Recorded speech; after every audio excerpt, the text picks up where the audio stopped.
Welcome to the lecture on schizophrenia. So some of you may have heard of the term schizophrenia before, and you may have heard of it used in an old-fashioned way. Schizophrenia is not multiple personality or split personality. That is a misconception, so please get that out of your mind. I've got some data there on your notes. Be sure you open your notes section of your PowerPoint slide. It's got a study guide in it, questions about everything that we're going over, and it's got some links to some really good information that will enhance your understanding. So remember, in this voiceover PowerPoint, you can't click on these video links. See, that's just a picture. But you can click on them in your version that also has the study guide in the notes section. Please watch this video. It's really good, by the way. So what is schizophrenia?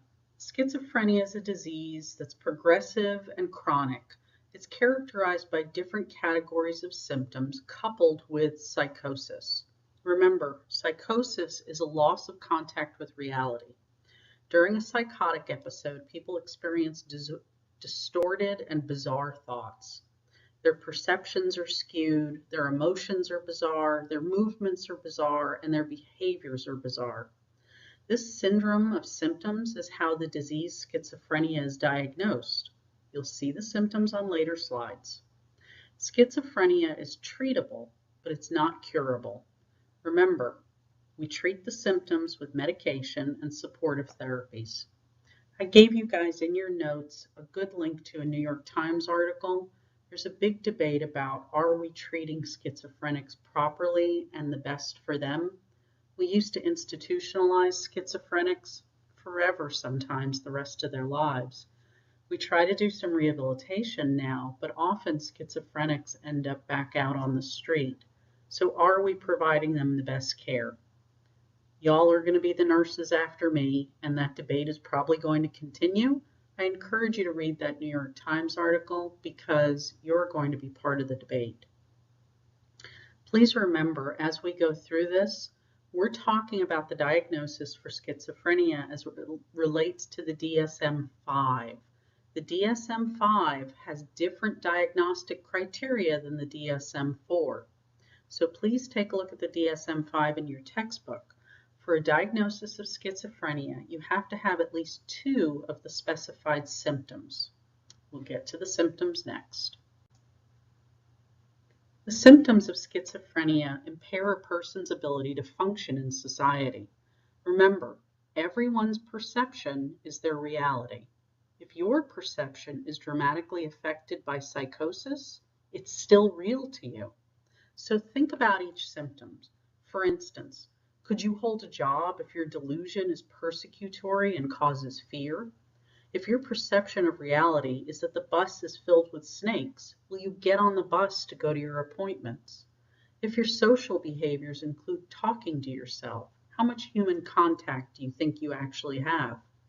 If your boundaries are blurred, are you comfortable being around others? And are others comfortable being around you if you don't know where your own body stops and starts?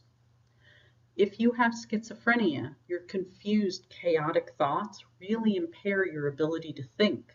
It impairs your ability to speak, and it impairs your emotions. Because the behaviors of schizophrenics are bizarre, the general public tends to find schizophrenics frightening. Just like in your med-surg diseases, remember, not every person's symptoms of schizophrenia are the same. And depending on their symptoms, those with schizophrenia can actually be high functioning. Historically, schizophrenics, like I said, were locked away, but with the development of medication, especially the newer atypical antipsychotics, better community support, and a better understanding of the disease, this has led to better functional abilities and a better quality of life and better outcomes for folks with schizophrenia. And like everything else, those who adhere to their treatment plan, and for schizophrenia, that's medication, medication, medication, and therapy and support, those folks actually may hold a job, and some can live mostly independently. However, A great many remain disabled by their disease and may need continuous support with housing, medications, and ADLs. Symptoms. Let's talk about symptoms. This is very important to understand and differentiate. Positive symptoms. Positive means these are positive for the disease of schizophrenia. These are also called hard symptoms. These are the ones that let you know for sure it's schizophrenia and not another disease. So, positive symptoms are psychotic behaviors not seen in healthy people. People with positive symptoms lose touch with reality. The symptoms can come and go. Symptoms are delusions, hallucinations, associative looseness. Associative looseness is fragmented or poorly related thoughts. Ideas of reference. Ideas of reference are the false impression that external events have special meaning for the person. Echopraxia. Echopraxia is imitating movements of whomever they're observing. Ambivalence. What's ambivalence mean? It means that you can't commit either way. Preservation. Preservation is something where you fixate on a topic. You get stuck on an idea. There's bizarre behaviors that are positive symptoms. These are things like the inappropriate dress or movement or purposeless movement. There tends to be unusual social or sexual behaviors.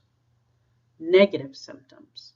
Negative symptoms can be attributed to other diseases. Remember, to get a diagnosis of schizophrenia, you've got to have two of those positive symptoms. Negative symptoms are associated with disruption to normal emotion and behavior. These symptoms, like I said, are harder to recognize as part of the disorder of schizophrenia and can be mistaken for depression or other conditions. Flat affect, alogia, anhedonia, apathy, blunted affect, catatonia, and avolition or an absence of will are common negative symptoms. Please read the cognitive and mood symptoms that are also associated. And we're going to re-explore these symptoms as we get into the nursing process. Think about how all these symptoms are going to impair or alter a person's ability to work, have satisfying interpersonal relationships, be able to care for themselves, function socially, and how much this is going to impede their quality of life. Why is this slide here if it's no longer in use? All right, these subtypes are not in the DSM-5. This is an FYI or for your information slide to improve your understanding because you're probably going to hear these subtypes because some doctors and facilities, believe it or not, even though it's been years, have not moved from the DSM-4 to the DSM-5. Remember, the diagnostic criteria now doesn't identify subtypes. Subtypes were defined by the predominant symptom at the time of evaluation, but these truly are not helpful because folks with schizophrenia, their symptoms change from one subtype to the other. People have overlapping subtypes, so this caused problems with treatment, and it also caused problems with diagnosis. So if you come across these, the paranoid subtype, these are people who have persistent feelings of persecution, grandiose delusions, hallucinations, religiosity. They're often aggressive or hostile. The disorganized type is a grossly inappropriate affect.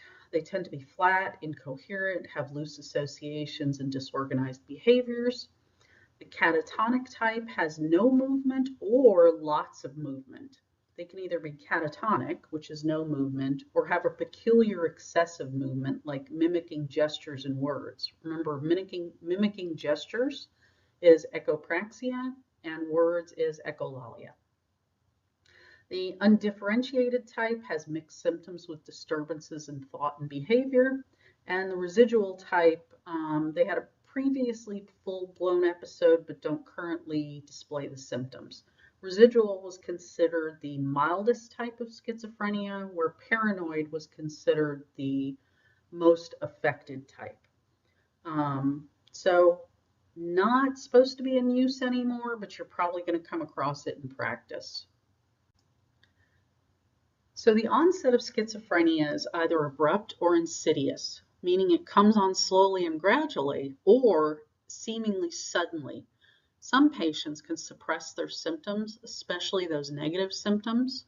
Once the positive symptoms appear, the diagnosis is usually made. Oh, if you're confused right now and you don't know what I mean by positive and negative symptoms, please go back to that slide. It is crucial you understand that.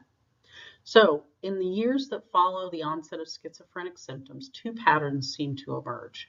One, where people never fully recover, but their symptoms shift in type and severity, and a second pattern where patients have periods of psychotic symptoms or a psychotic break, alternating with what seems to be a complete recovery from the psychosis.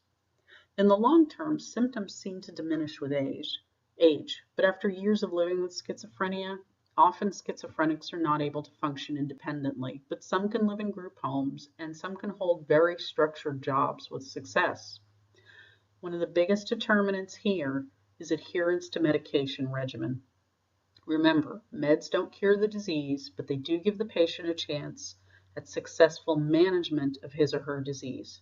And the earlier and more aggressive the treatment, usually the better the outcomes. Schizophrenia affects about 1% of the population. It's usually diagnosed in late adolescence or early childhood, or early adulthood. It's extremely rare in childhood. Peak onset for men is 15 to 25 years and women is 25 to 30 years. The younger the disease manifests itself, just like every other disease, the poorer your prognosis is.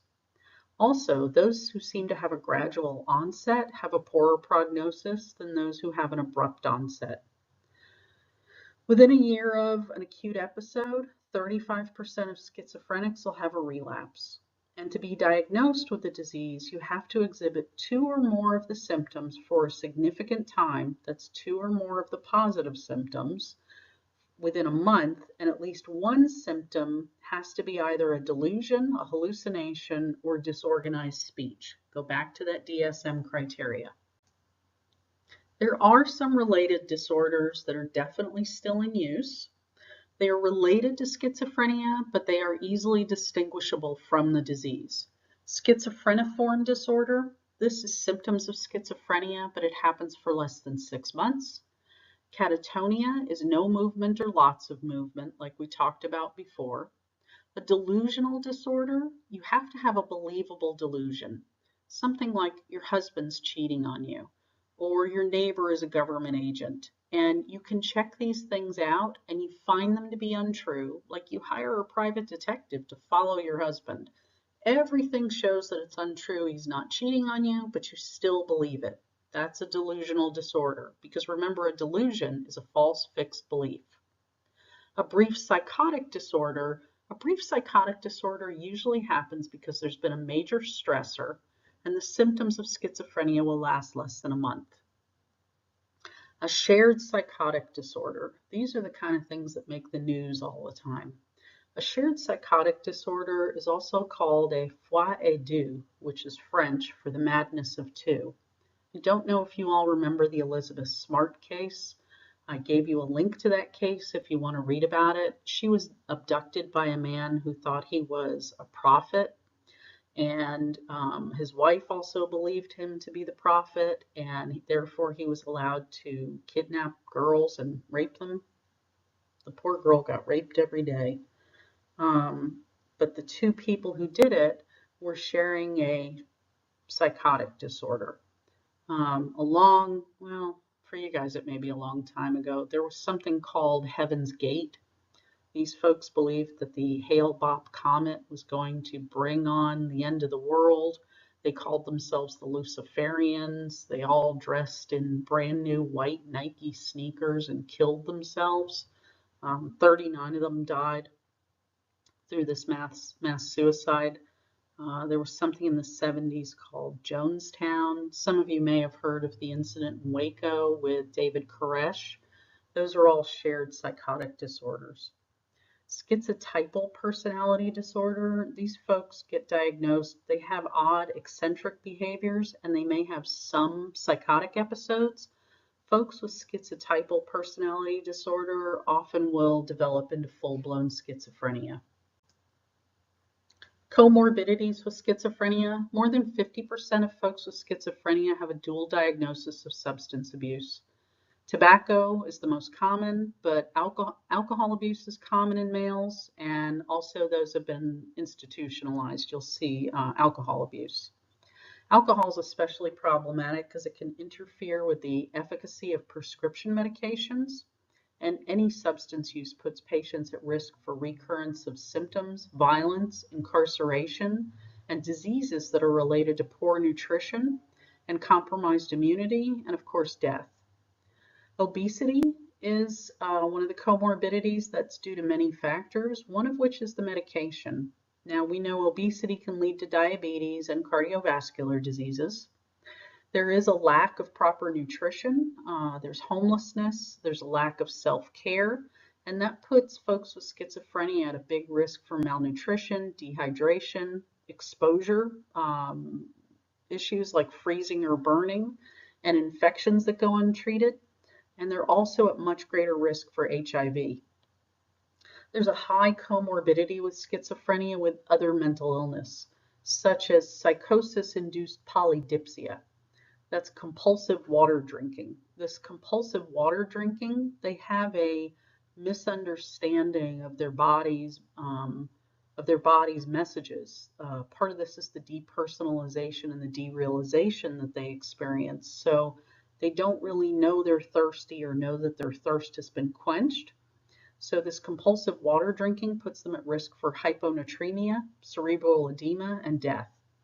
There's also a high comorbidity for those with schizophrenia to also have anxiety disorders, depression, OCD, and panic disorder.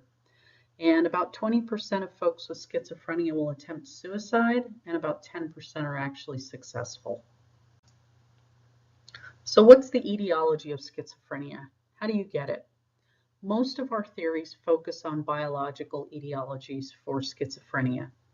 So genetic factors, this is very similar to most of our mental illnesses. In twin studies, identical twins have a 50% higher rate of having schizophrenia, but it's 50%. So the theory is that it's a partial inheritance and a genetic vulnerability. And then maybe as you get older, you have other factors that happen, and that puts you at greater risk for it. Of course, just like everything else, if you have a first-degree relative, you have a higher risk of having it yourself. And current theories say that the genetic risk of multiple genes is what's the cause. So it's a combination of defective chromosomes that cause the positive symptoms, cognitive symptoms, and the disorganization.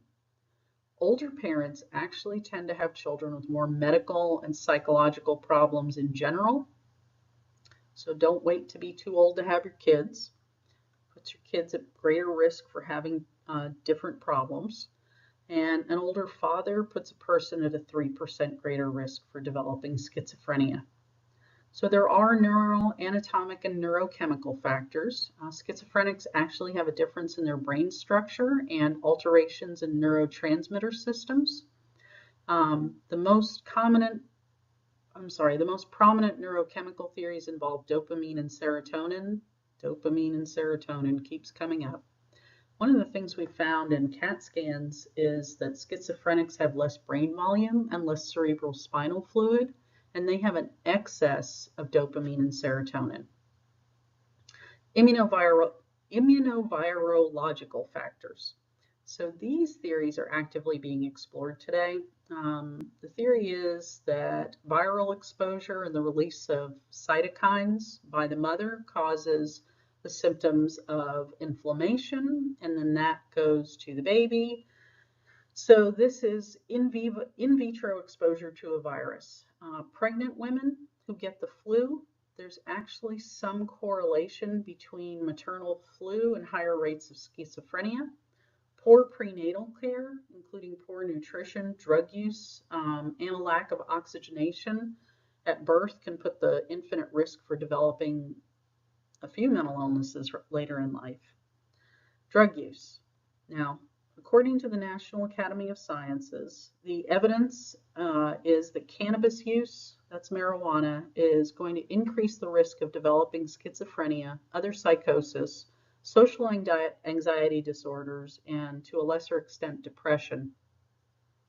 So if you don't have schizophrenia and you use pot, you're at greater risk to get it. However, if you have schizophrenia already and you use pot, you may actually have better performance on learning and memory tasks. Now, those who are heavy pot users are more likely to report thoughts of suicide.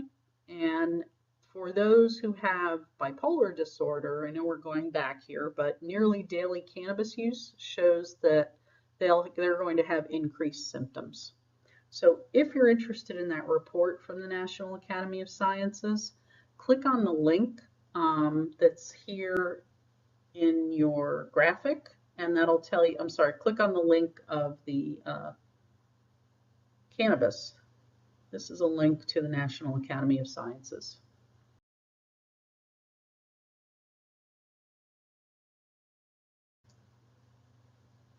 Let's talk about medications briefly. You have a much more detailed PowerPoint on the pharmacology. You really have to go over that. It's part of your objectives because the primary medical treatment for schizophrenia is pharmacology. Early and aggressive treatment with antipsychotic meds can contribute to better patient outcomes.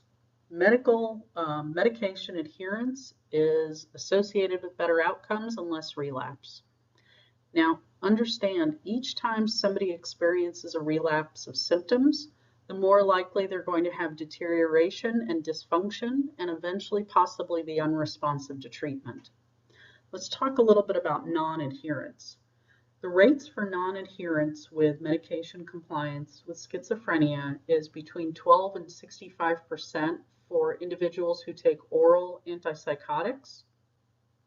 Partial non-adherence or complete non-adherence is difficult to detect, but if you miss 1 to 10 days of medication during a year, you can double your rate of relapse and the need for hospitalization. Why are people non-adherent? Well, the reasons may vary. There's a graphic on your slide that gives you a lot of different reasons. It's going to be individual for your patient. How can you help? You're going to be the nurse, so how do you help folks with issues for non-adherence? What can you do about, one of these here says healthcare beliefs. Well, isn't education a way to fix people's misunderstandings and their beliefs about how things work and how they don't? Please look at each one of those reasons for non-adherence and do your best to come up with a therapeutic intervention that you could do to help people to be adherent to their medication. Go back to your chapter on therapeutic communication if you're struggling.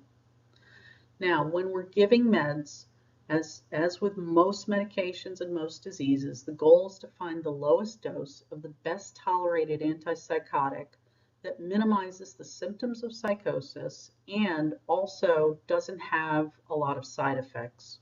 Remember, meds are not a cure, but a way to manage the symptoms. Conventional antipsychotics used to be called neuroleptics. You'll probably hear old people like me still say that.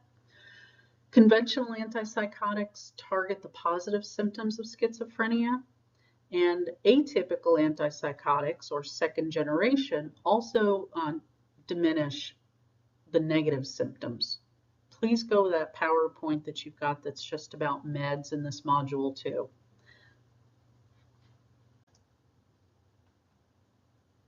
Let's see if we remember the side effects from the medication chapter. So what is the extrapyramidal system control? Do you remember? Got to go back to your A&P. Remember, that's our involuntary reflexes, movement and coordination. So if you see somebody that has EPS or extrapyramidal side effects, you're looking for changes in movement typically. The movement's going to be fast, slow, or disorganized. In your book, there's some amazing tables all about the meds. Please look at those side effects and your appropriate nursing interventions for each one. You have to know these. Let's try just a few here on this slide. So remember, EPS is reversible movement disorder brought on by the med. So what if I say I can't stay still, I keep moving around? What is that one? What EPS is that? I hope you said akathisia. And what are you going to do about it? Oh, I'd look on those tables and look at that. It's important because this is pretty common. Now, acute dystonic reactions. Acute dystonic reactions are a medical emergency because people's airways can be obstructed by the muscle spasms. So look at those charts so that you know what to do as a nurse if somebody has the symptoms of an acute dystonic reaction. So what are some of the symptoms if somebody has pseudo-Parkinson's? They're going to have symptoms very similar to Parkinson's. They may move slow, they may be drooling, and there's medicines that we're going to give folks for pseudo-Parkinson's so that they can keep taking their antipsychotic. Remember, go do the research and look at those tables. Let's talk a little bit about NMS, neuroleptic malignant syndrome. The symptoms of neuroleptic malignant syndrome, it's important that you know what those are because NMS is a medical emergency. That muscle rigidity and high fever and leukocytosis can lead to death. Seizures are a medical emergency. So if somebody's having a seizure, do we tell them to keep taking the medicine that's causing the seizure? I hope you said no. Let's take a look at that picture that you've been staring at on this slide with the facial grimacing. That's tardive dyskinesia. Tardive dyskinesia is lip smacking, tongue protruding. Those symptoms are irreversible, but if we can stop the medicine and change meds, it might arrest the progression of the tardive dyskinesia. So if somebody calls you up and says, hey, I'm taking my antipsychotic, but my tongue keeps sticking out on its own, you need to let the doctor know, and we're probably going to stop that med and have somebody come in, get an assessment, and I bet you they'll change their meds. In your study guide in the notes, it lists each one of these non-neurologic side effects and asks, what are you going to do as the nurse? So, a non-neurologic side effect for weight gain, for instance, if I tell you this antipsychotic is making me fat, what they're really telling you is, I'm going to stop taking this med. So what are you going to do as the nurse? We'll do this one together, and then you do the research on the others. So for weight gain, I'm going to do some nutritional counseling. I'm going to do some counseling about exercise. I'm going to do some counseling about emotional eating, right? So think about what you're going to do as the nurse for all of these. What are you going to do if the patient says that this is making me constipated and my mouth is dry? What if I said the med is making me dizzy when I get up? What if I tell you that I have a fever, a sore throat, and I feel awful? That's a symptom of agranulocytosis, which can lead to death. So what are you going to tell somebody as a nurse if they're taking clozapine and they're telling you that they're feeling like they're sick? You have to know that because it's important. They could die. So you better know what a normal white blood cell count is, right? Look, you have to know that even in psych. Don't forget to look at that PowerPoint about the meds too. They're covered much more in depth there. So although medication is really our primary treatment for schizophrenia, we also do psychosocial treatment. Individual and group therapies are mostly supportive. They give patients someone to talk to, somewhere to fit in. They give them a role in life. Remember how important it is to have a role. Having a role helps you with your relationship. Schizophrenia makes folks social outcasts, and the group gives them a chance for social contact. The group is also very important for medication compliance and understanding their meds. Groups give valuable information about community resources for support, like is there a homeless shelter or free food around? So please watch this short video about the ACT program. The video is from one in Toronto. I'm sorry I couldn't find one here for Texas, but they do a very nice job explaining what the ACT program is, the Assertive Community Treatment. ACT allows people to live in a community setting with a support team. It is one of the most effective approaches to community-based treatment. It is super client-provider intensive. There's a staff ratio of about 100 clients to 1 provider. So their purpose is to promote independence and provide just enough staff for a quick response if a problem is developing. They focus on problem solving, and they do this by providing services directly. They don't refer to other programs or agencies. So as a vocational nurse, you can work on the ACT team here in Travis County. The criteria for eligibility in Travis County is that you had to have had 2 psychiatric-related hospitalizations in the past 180 days, 4 psychiatric hospitalizations in the past 2 years, excuse me, or 1 psychiatric-related hospitalization where you had to stay for more than 30 days in the past 2 years. If you end up living in a really rural setting, you're not going to see the ACT treatment being done as much. Our other psychosocial treatments focus on recovery and stability, and those include helping patients get training with social skills. So with you, the nurse, they can practice role-playing and other techniques that improve their social functioning, and this makes it easier for them to live in the community. This is part of why it's so important that you get out from behind the desk and talk to your patients. There's something called cognitive adaptation training. This helps improve everyday functioning by teaching folks with schizophrenia to use strategies that compensate for their cognitive defects. They give them workarounds. Studies have shown that the use of individually tailored environmental support improves medication adherence. And what do we know about improved medication adherence? That there's better outcomes. So here's an example of that. Labeling your pill container and putting it in a prominent place with instructions for use. So that increased compliance, because we've done some adaptation to everyday functioning, is going to help them to have better outcomes. Cognitive enhancement therapy helps with the rehabilitation of social, cognitive, and neurocognitive deficits. So they work at recovery through structured groups and computer exercises. This is just a recovery phase intervention, and it's only for folks that are symptomatically stable,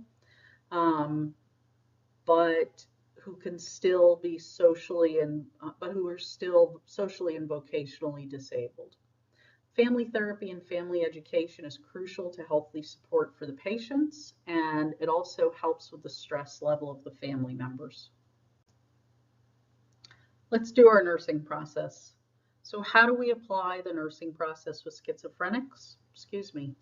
patients with schizophrenia? So like everything else, first we're going to do assessment. As we go through these assessment components, do your best to classify each symptom as a positive symptom or a negative symptom. Boy, that's come up a bunch. I think you should probably know that. What's positive and what's negative? All right, so in the history, we're going to ask questions about, is there a previous history of schizophrenia? Is there a history of suicidal ideation? What's your current support system?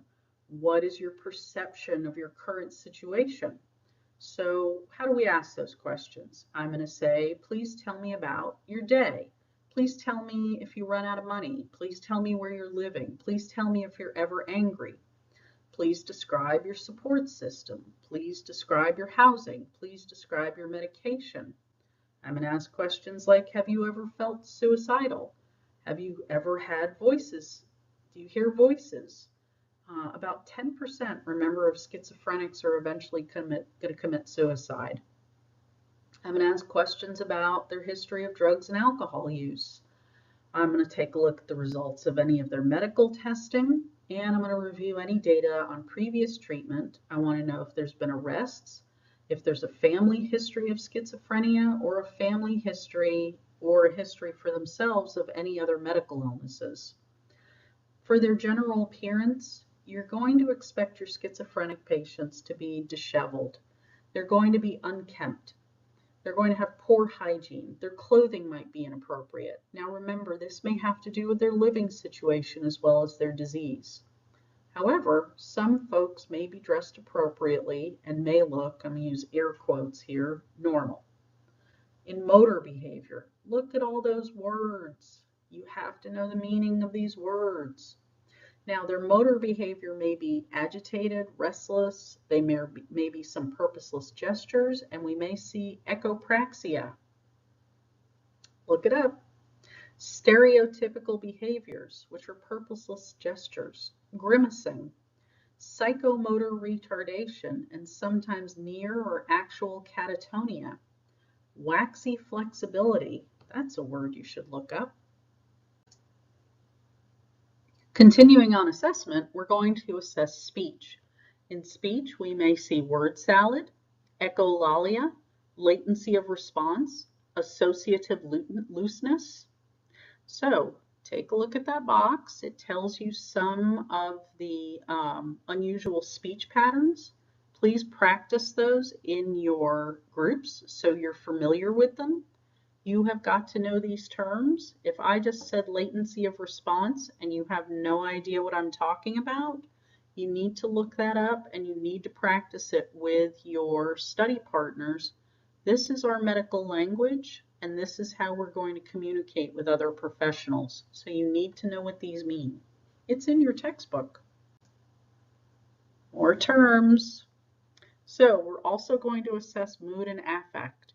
Remember, patients with schizophrenia can have a wide variety of mood and affect. They may have a flat affect, a blunted affect. They may have anhedonia. In their thought process and content, this is an area where the symptoms are very apparent because the disordered thoughts are central to the disease. They may have thought blocking, thought broadcasting, thought withdrawal, thought insertion, tangential thinking, circumstantial thinking, or alogia. All those terms are things you need to know. It's in your textbook. Oh, here's a wonderful slide. I like tables. Delusions. So we're probably going to see delusions. Remember, delusions are false fixed beliefs. Perception is reality, and the perception of and their perception is whatever the delusion is, so they act according to the delusion. No amount of reality is going to change their mind. That delusion is intractable. So what's our role? Do we reorient schizophrenic patients? No, no, no, no. Your job is to not support and not challenge the delusion. If you support it, you're reinforcing it. And if you challenge it, they're likely to become very agitated. So what do we want to do? We want to assess how complex the delusion is. So you're going to ask questions like, please explain that to me. Or what does it feel like, say, to be dead? Because that's kind of a frequent nihilistic delusion, that they believe my liver's not functioning. What does it feel like to not have your liver function? So you're trying to elicit a response so you can get a full assessment. When you talk more, you need to focus your conversations in reality. Don't dwell on the delusional material. When they're ready to accept doubt about their delusion, then you can interject that into the conversation. But don't argue, just state the facts. These tables that are in this PowerPoint slide are from different textbooks. One of them is yours. These are really useful for understanding the different types of delusions. So looking at these, what do you think are the ones that make people at greater risk for harm to themselves or others? Well, persecutory delusions are paranoid ones, obviously, because those are the ones that mean somebody's about to harm you. So you have to go back and think, how am I going to communicate with somebody who thinks that I am from ISIS and I'm going to kill them, or that other patient is from ISIS and they're about to kill them? I have to think about how my responses are going to keep the patient safe and keep the milieu safe. Go back to therapeutic communication. Read through each of these so that you've got some idea about how you'll respond to them. We'll do this also as an in-class activity. Moving on with assessment, we're going to assess sensorium. So hallucinations are a hallmark symptom of schizophrenia. So what's the difference between a hallucination and an illusion? An illusion is a misinterpretation that can be corrected by reality. A hallucination is not corrected by reality. So a hallucination is a false sensory experience. Hallucinations can be pleasurable or frightening. And when schizophrenics initially experience hallucinations, those hallucinations are very, very, very real. As they progress through the disease and get older, they may start to recognize that those are in fact hallucinations. There's a couple of different types of a hallucination, and you need to know the difference. Auditory hallucinations are often command hallucinations. That's somebody telling you something to do. Auditory hallucinations, folks with schizophrenia actually hear from the outside. It's not an internal voice. They hear it like you're hearing me talking right now.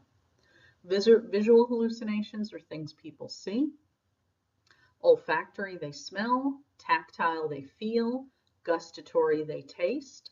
Synesthetic, I have a link there for you. Please don't click on that if you have anyone around you who has epilepsy. With that link, you're going to look down, look at the link for 30 seconds and then look down at your hand. That will give you truly what a synesthetic hallucination feels like. It's kind of creepy, and I would imagine it would be super scary. And there's also kinesthetic, which is a movement hallucination. In their sensorium, they also experience depersonalization. They don't feel part of their body, they feel detached. And derealization, that's a change in the perception of the surroundings. What they perceive the surroundings to be is not real.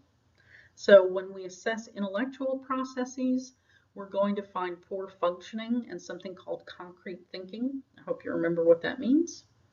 Intellectual processes may appear that they're intellectually disabled, but truly what it is that they're having difficulty with focus and concentration. So don't assume somebody with schizophrenia is intellectually disabled. Folks with schizophrenia have a great deal of difficulty with abstract thinking, so you have to use concrete messages. Concrete messages are vital because their judgment is so impaired. So let's talk about an example of that. Concrete thinking, if I said to you, take all your medicine, you're going to swallow every single medication that you can get your hands on. When really what I meant abstractly is take all the medicine I'm handing to you. So I'd hand a patient with schizophrenia a cup of meds. So to deal with their concrete thinking, I would say, take the medicine I just handed you. Do not say take all your meds. They will take all the meds that they have that they can get their hands on.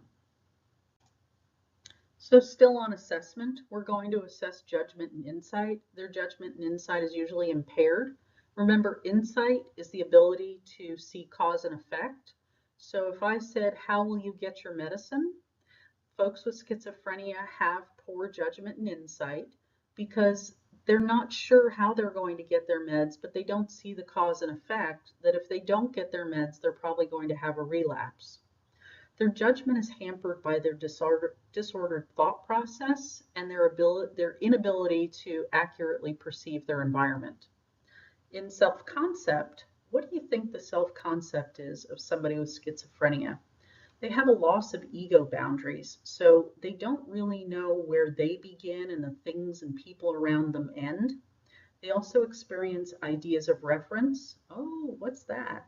That came up before. Make sure you know those definitions. Their roles in relationships are impaired by the disease, and often folks with schizophrenia will experience total social isolation.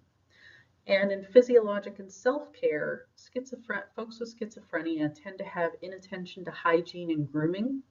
That's in part because they fail to recognize sensations. Sometimes their meds or their disease, they'll develop polydipsia and have water intoxication and hyponatremia, and their delusions can affect their sleeping patterns. So when we sleep, we're vulnerable. If you have a delusion that tells you that somebody is a killer, or you have an idea of reference and you think that news story about ISIS is a warning to you, please try to imagine how hard it would be to sleep. Now, what we know about sleep is if you don't sleep, you don't get rest. No rest means increased stress. Increased stress means increased symptoms. Pause this slide so that you can look at some of our data analysis or nursing diagnoses. Data analysis and nursing diagnoses is the same thing for positive symptoms and for negative symptoms. And think about how you're going to prioritize those. So for our outcome identification, most likely you're going to see patients with schizophrenia in an acute state at a hospital. You may see them in a non-acute state as a nurse at a doctor's office or as part of a treatment team. Remember, in any setting, safety is our priority goal. So let's just do a safety priority on one. The client will not injure themselves or others. So how about an outcome identification for what we want them to do? The client will establish contact with reality, interact with others, express feelings and thoughts in a socially appropriate manner, participate in therapeutic care, maintain routines for sleeping, eating, and grooming. And how about the client will have medication compliance? That's super important. Let's talk about our interventions. Remember, safety is our priority for everyone. So how can you tell if a patient is going to be hostile or aggressive? You can see fear, you can see agitation, you can see people pacing or something called sharking, where patients will circle other patients.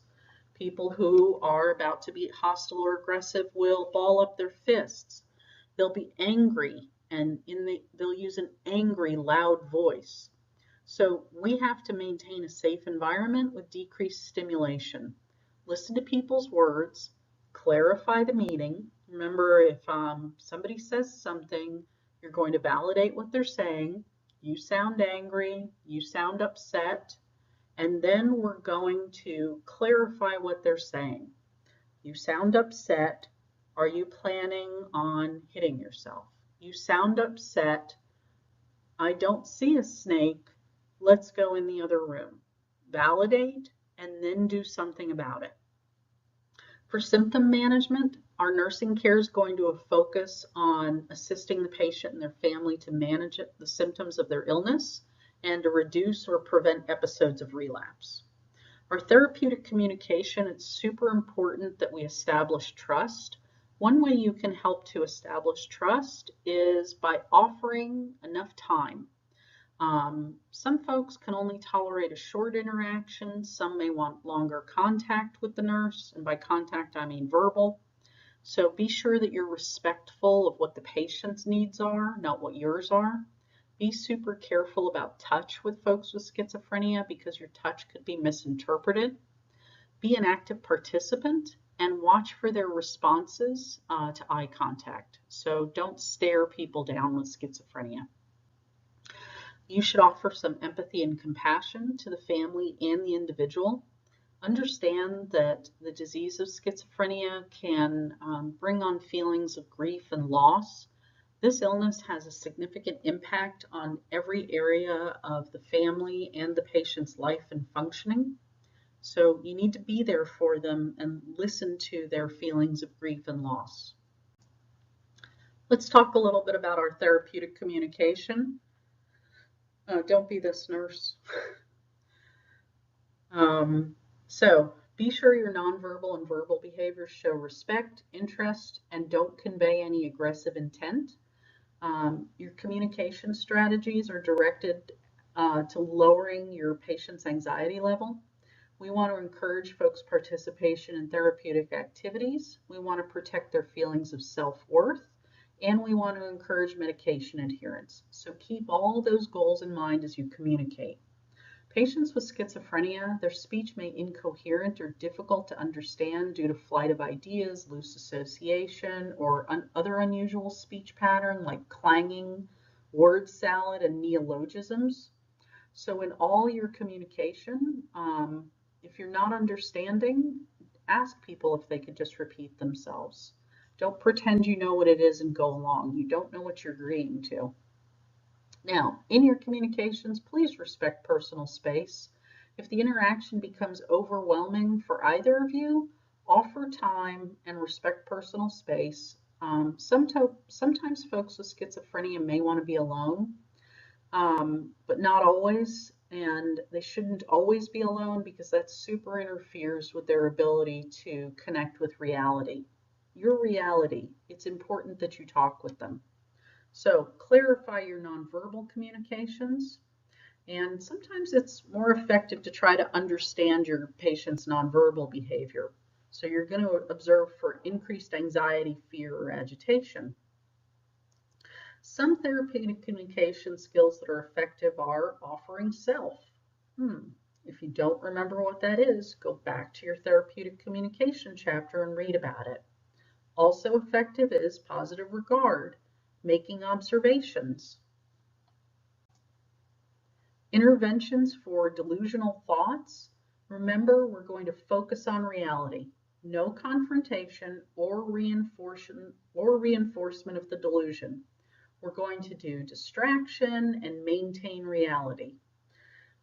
Interventions for hallucinations. It's super important that you learn about the hallucination so that you can understand what it is and if it's dangerous. And it also helps the patient to understand it. Use reality-based activities when you're working with folks that are having hallucinations, things like playing cards. Don't leave people alone who are having hallucinations. Contact maintains reality.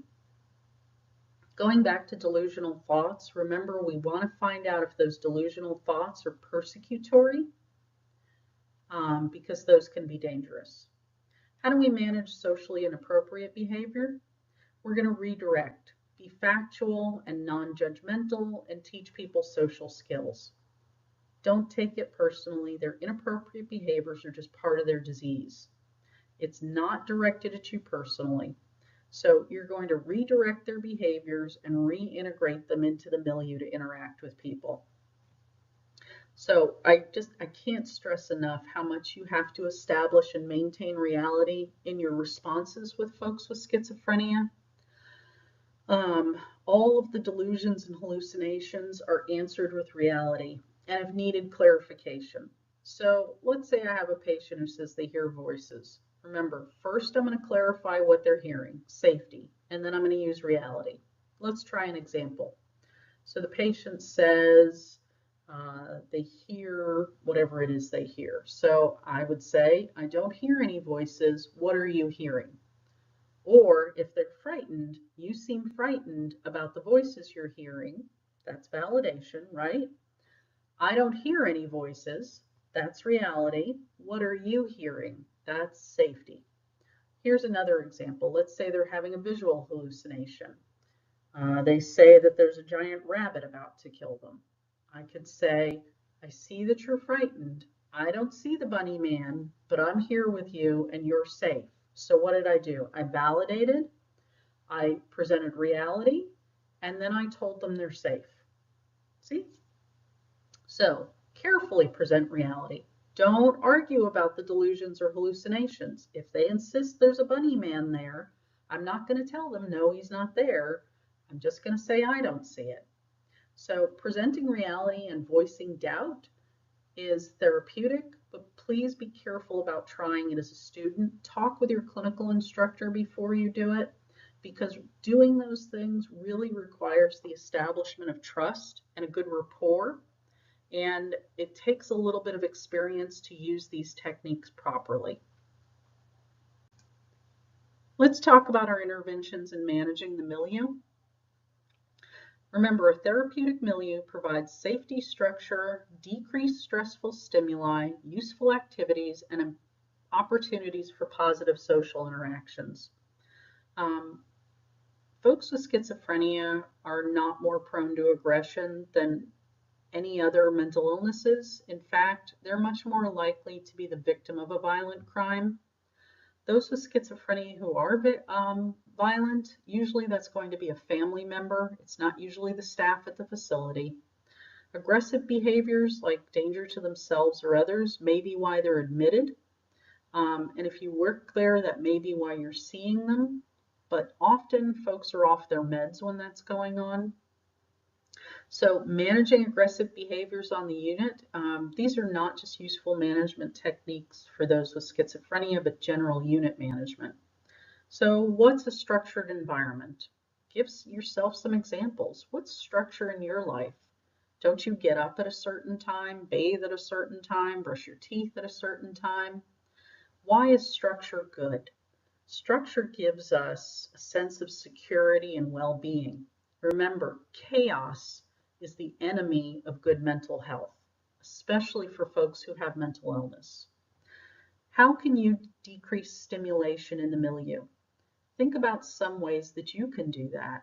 How could you decrease stimulation just in your interactions? Well, don't be overexpressive with your patients. Communicate with them calmly, with dignity and respect, and use an assertive voice. We're going to respect personal space. Your book gives you some data about how far away spatial density should be. Or that's from level 1 in the proximal zones. I would go back and look at that. We want to go to work when we're supposed to go to work because having good nurse-client or nurse-patient ratios decreases stress and helps to manage aggressive behaviors. We're going to use non-threatening body language. Uncross your arms, tilt your head to the side, put one leg in front of the other, put your arms at your sides. We're going to provide some useful activities like coordinating with the therapist. Be sure that there's therapy that your patient can be a part of. You can engage them too. Again, please don't be that nurse that just sits behind the desk. Get out, walk with them, play with a ball, do some art, do some writing. Boredom, oh, I forgot the saying, something about the devil's hands and boredom. Well, anyway, boredom breeds problems. So don't allow people in the milieu to get bored or they'll create entertainment for themselves. So provide positive social interactions. They need to interact with you and have normal social interactions. What you're doing is modeling and role modeling, and that's going to help manage aggressiveness. So also you've got to have some awareness. Your interventions need to be directed towards the reduction of risk. So you have to be aware of the environment and what in there can increase risk. You've got to know if there's developing problems. When you do a report, you're going to find out how much somebody slept because a lack of sleep can lead to aggression. Be aware of anyone who's experiencing any command hallucinations, paranoid ideation, and impaired judgment because those things can increase the risk for aggression. Patients who are actively experiencing positive symptoms are associated with a higher risk of aggression. And those with a high level of negative symptoms have been associated with a decreased incidence of aggression. So this cartoon gives you a little like know where you are. Yeah, wagging your tail as a cat is not the same as a dog, right? More nursing interventions we're going to do. This has to do with education for our clients and their family. So we're going to teach about support groups. We're going to teach them how to develop a prevention plan and how to manage stress, effective coping, that it's important to comply with treatment, that it's important to avoid drugs and alcohol, and generally how to stay healthy, exercise, good nutrition. We're also going to teach about signs and symptoms of relapse. So what are some signs and symptoms of early relapse? Impaired thinking and insight, a lack of sleep, a lack of control, mood swings, increasing negativity, not managing their meds, and looking and acting differently. We're going to teach about self-care. So we need to teach about hygiene, proper dress, Now, when you're doing this teaching, please use short, easy to understand sentences. Don't be that nurse that tries to impress everybody with all your fancy language. That is not going to work for your relationship with your clients. Short, easy to understand sentences, and allow them the time they need to care for themselves. People are much more likely to participate in their own hygiene if you establish structure. Remember, we're going to avoid chaos. We want to have good habits and a routine to your self-care. We'd also like folks to be part of the decision process. So, do you want to brush your teeth first or do you want to wash your face first? Let's talk about nutrition. Schizophrenics can forget to eat or drink liquids, or remember they can have the psychotic polydipsia. Nutrition can be a safety and a care concern. So after assessing their INOs and establishing a pattern to meals, that's important. Remember, some of our schizophrenics, if you're working in a doctor's office, they may not be eating because they have a lack of money. So you want to assess their needs and know where to help them find community support. We can help with social skills. We can practice social skills and do modeling behavior. Remember that social isolation is a problem, and they've often not had enough practicing in social skills. Maintaining medication adherence is essential to their outcomes. We have to find out why people stop taking their meds if they stop taking them, and usually it's a side effect or it can be their faulty memory, can be funding. So we're going to ask those same questions. What is it about your meds you don't like if somebody stops taking them? We can help people get pill boxes to help them remind to take their meds. There's social services out there to help with funding. And sometimes people will actually stop taking their meds, and this is their faulty thinking with their disease because they think they don't need it anymore. So what can you do as the nurse? You can do teaching about the disease and the role of their medication in their recovery. So for evaluation, we're looking for safety. Is there a reduction of symptoms? Are folks adhering to their treatment plan? Can they function with some independence, either in a group home or a community setting? Do they use the resources they need to get their meds? Are they going to therapy for support? Do they understand their disease? Does their family understand their disease? Does everybody understand the symptoms of relapse? And are they able to develop some level of self-actualization? Do they have a satisfactory quality of life? This slide gives you kind of a big picture on the role of nurses and how each of our interventions can have a short-term outcome change and a long-term outcome change. Remember, the more we can improve these proximal outcomes, the better the distal outcomes are. Schizophrenia legal considerations. Commitment. This is a link to the Travis County site on commitment. Click on that and learn a little bit more about it. A POEC is a police officer emergency commitment. What that is where a police officer picks somebody up who they believe is a danger to themselves or others, and they transport them to a mental health care facility. Once there, they have to be evaluated by a physician within 48 hours of admission. This is the law. Usually they're evaluated sooner than that. If the physician decides that the person is believed to be a risk of harm to themselves or others, then there's something called a probable cause hearing. In a probable cause hearing, what the statute reads is the hearing must be held not later than 72 hours after the time that the proposed patient was detained under a protective custody order. So what that means is the police pick somebody up they believe is a danger to themselves or others. They transport them to a mental health facility. Within 48 hours, a physician sees them. Then, within 72 business hours after that, they have to have a probable cause hearing. So that's how come sometimes people are picked up and it's almost a week before they actually get to the court. Usually it happens faster than that, but it can be a week before they're in front of the judge. So in the probable cause hearing, the court decides if somebody can be released or if there's cause for continued detention. The initial continued detention is not longer than 90 days, but if this patient is still a danger to themselves or others at the subsequent hearing, then orders for mental health services can be extended by the court. So the links give you access to the statute if you'd like to read that.